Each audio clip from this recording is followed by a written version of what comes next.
Yes, Musk మొనగాడే. అంతరిక్షంలో అద్భుతాలు చేశాడు. టెక్నాలజీతో ఓ ఆట ఆడుకోవడమే కాదు, అమెరికా పాలిటిక్స్ లో కూడా సూపర్ స్టార్ గా మారాడు. కొన్నేళ్లుగా మస్క్ పట్టిందే బంగారం అన్నట్టుగా ఉంది. అదే ఊపులో టెస్లా కార్లను సైతం భారత్ లోకి దింపుతున్నాడు. అలాంటి మస్క్ ఇప్పుడు భారత్ పైనే కేసు వేయడం చర్చనీయాంశంగా మారింది. అతి త్వరలో టెస్లా కార్లు ఇండియాకు వస్తున్న వేళ కేంద్రం తీరుకు వ్యతిరేకంగా మస్క్ కు చెందిన ఎక్స్ సంస్థ కోర్టుకు వెళ్లడంపై హాట్ డిబేట్స్ నడుస్తున్నాయి.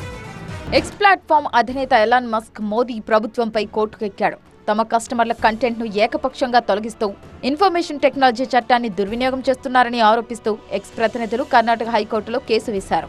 ఐటీ చట్టంలోని సెక్షన్ 79(3)(b)ని ఉపయోగించే విధానాన్ని సవాలు చేస్తూ కేంద్ర ప్రభుత్వంపై పిటిషన్ దాఖలు చేశారు. భారతదేశంలోని ప్రభుత్వ అధికారులు సరైన చట్టపరమైన విధానాలను అమలు చేయడం లేదని, ఆన్లైన్లో కంటెంట్ను బ్లాక్ చేయడానికి చట్టవిరుద్ధమైన వ్యవస్థను ఏర్పాటు చేస్తున్నారని ఎక్స్ తన కంప్లైంట్లో స్పష్టం చేసింది. దేశంలో అల్లర్లు, ఉద్రిక్తతలకు కారణమయ్యే పోస్టులు చేసే వారి ఖాతాలపై నియంత్రణ విధించేందుకు సెక్షన్ 69A ప్రకారం కేంద్రానికి అధికారం ఉందంటూనే అది మితిమీరిన సెన్సార్షిప్ కు దారితీస్తోందని ఆరోపిస్తోంది ఎక్స్.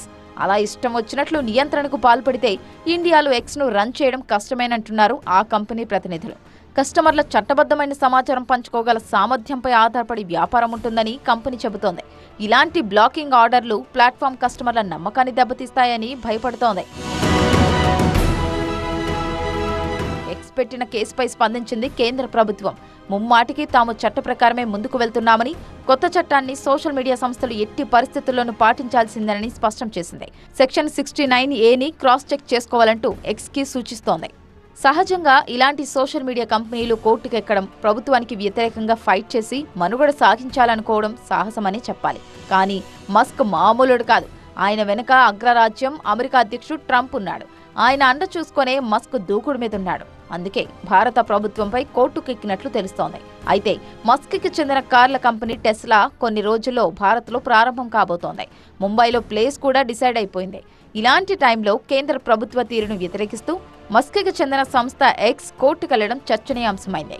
కేంద్రంతో ఫ్రెండ్షిప్ పెంచుకోవాల్సింది పోయి కేసులంటూ మస్క్ రిస్క్ చేస్తున్నాడన్న వాదనలు వినిపిస్తున్నాయి. భారత్పై పెట్టిన కేసు ప్రభావం మస్క్ పై ఉంటుందన్న చర్చ కూడా ఊపందుకుంది. మరి చూడాలి ఏం జరగబోతుంది అనేది.